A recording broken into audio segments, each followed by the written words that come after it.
Kadar želim, da je slika del razpredelnice, se jaz lotim stvari takole. Zdaj jaz verjamem, da je še kakšna druga možnost, ampak, pri meni te zadeve funkcionirajo na ta način. Torej vstavim v en dokument tabelo in ji določim, velikost posameznih polj.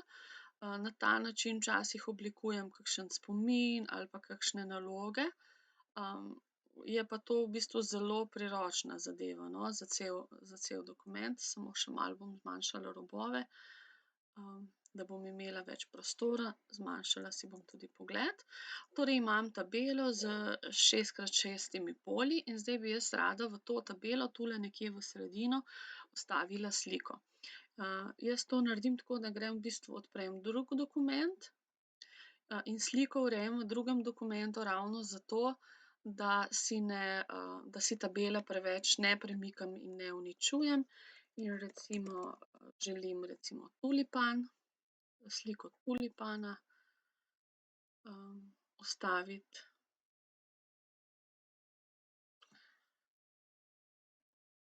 Izberem recimo slika, zdaj če je to za sliko, če je za komercialne namene, je fajn paziti malo tudi, kaj se avtorstva tiče. Torej tole sliko bi jaz rada vstavila, ne. Je malenkost premajhna, zato jo bom malo povečala.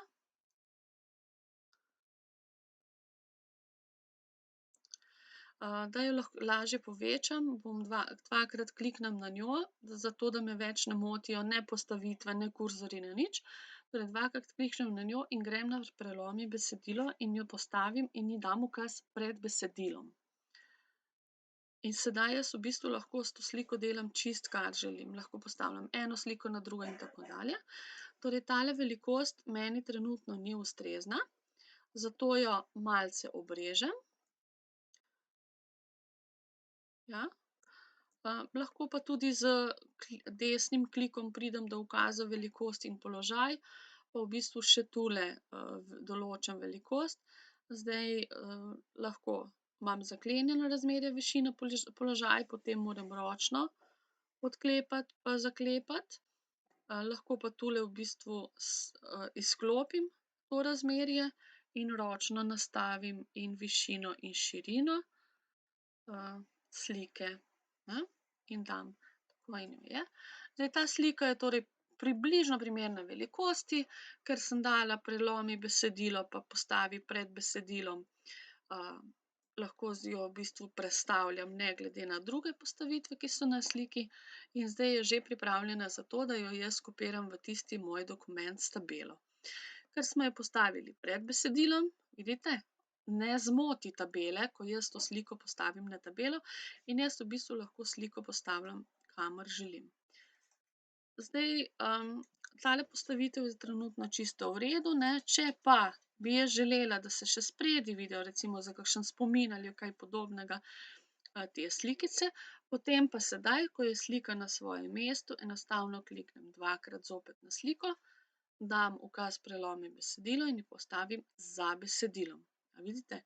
In že je slika postavljena za mrežo, ne.